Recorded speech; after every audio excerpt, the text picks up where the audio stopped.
So I was reading some stuff today about Muslims circumcising themselves and about Abraham being the first person to circumcise himself. You know, maybe I should have known this, but I did not know that Muslim people circumcise themselves. I thought it was just Jewish people.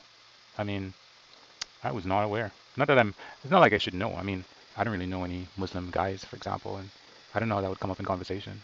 I guess it could, yeah, because I got circumcised, and maybe one day one of them would say, well, maybe you could be like a Muslim or something.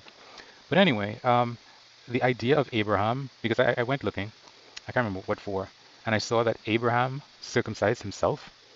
Or at least that's what one of these Jewish websites were saying. And I'm like, wow, that is. Now the thing about it is that I did not want to pay to get circumcised, so like I tried it myself. I tried to use some ice to numb myself and all that, and yeah, I can't. I don't know. It didn't work.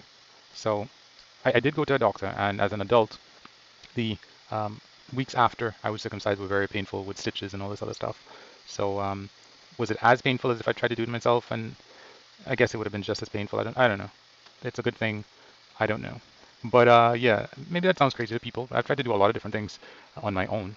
I had one of those things like a sty that you can get on your eyes. Is that what they call it? And I went and looked for eventually after getting this thing infected, trying to pierce it myself. I went and I got one of these hypodermic needles and pierced it eventually because I didn't want to pay.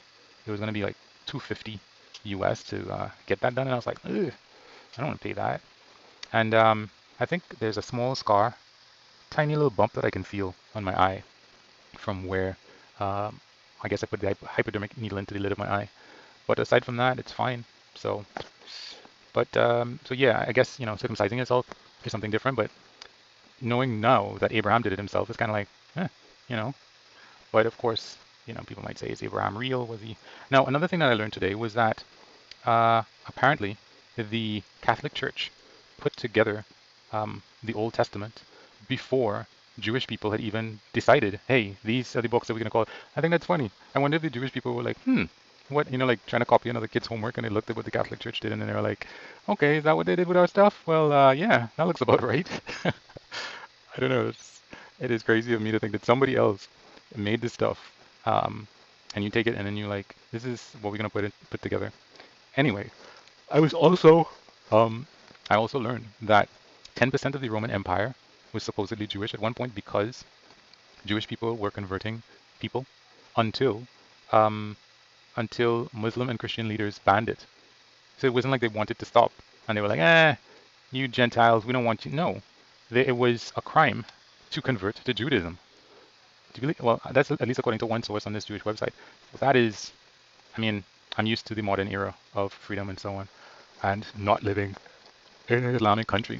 I mean, you can get put in jail for deciding that you don't want to be Muslim anymore. So, yeah, that still continues, and I'm sure, depending on who you ask or how things turn out, I'm sure there are people who want to make it illegal to stop being Christian as well. So, but yeah, so those are some of the things I figured out today.